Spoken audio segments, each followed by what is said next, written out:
मथुरा राज्य में उग्रसेन नाम का एक राजा था।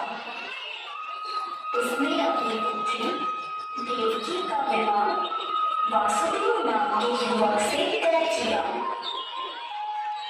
देवकी का भाई कंस, जो कि बहुत ही क्रूर, दुष्ट और निर्दयी था, देवकी से अत्यंत प्रेम करता था।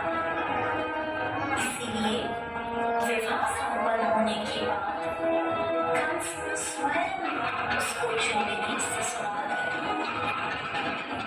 जब वह रथ में जा रहे थे तब बीच रास्ते में आकाशवाणी सुनाई दी, हे दुष्ट कंस, तूने इस धरती पर बहुत पाप किए हैं, इसलिए इस धरती पर से तेरे पाप नष्ट करने के लिए देवकी का 8वां पुत्र जन्म लेगा और वही तेरा विनाश करेगा।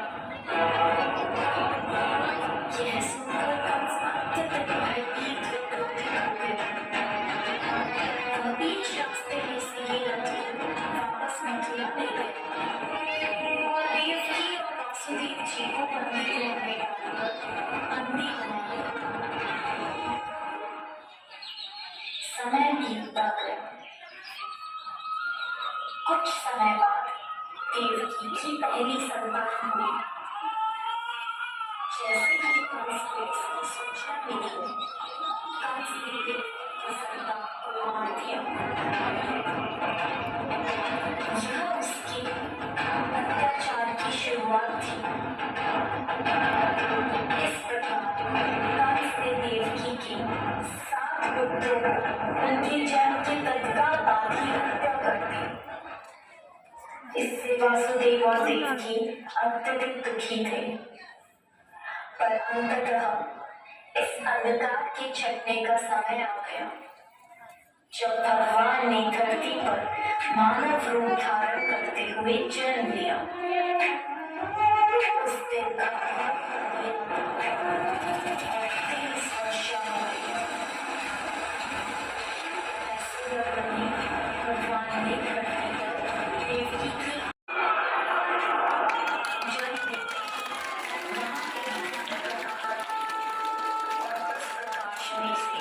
विष्णु भगवान ने अपने पूर्ण अवतार में दर्शन दिए और वासुदेव से कहा, हे वासुदेव, मैंने इस धरती पर कंस जैसे दुष्ट और अत्याचारी मानव का विनाश करने के लिए कृष्ण अवतार में जन्म लिया है।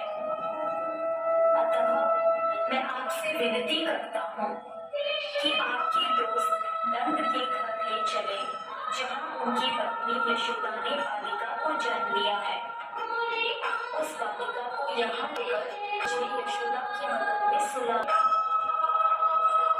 ऐसे कर ध्यान हुआ और शिशु का रूप धारण और एक अधिकार हुआ। वासुदेव और देवकी पीढ़ी मुक्त हो गए। कारागार के द्वार अपने आप खुल गए।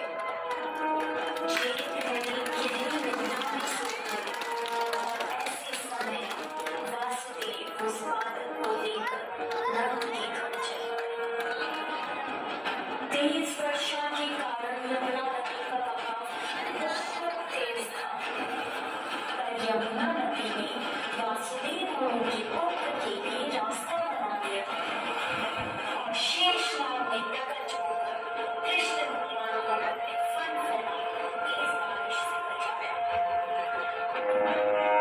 आखिरकार वे नंद के गांव पहुंचे और कृष्ण को यशोदा की बदन में ले जाकर उनकी पुत्री को वापस अपने घर ले आए। वहां पहुंचते ही बंदी गृह के दरवाजे स्वयं बंद हो गए। सारे प्रहरी उस लड़की के रोने की आवाज जानकर कंस को सूचित किया। जब कंस को सूचना मिली कि वासुदेव जी की आखिरी संतान पुत्री हुई है, तो कंस उस पुत्री को मारने लगा।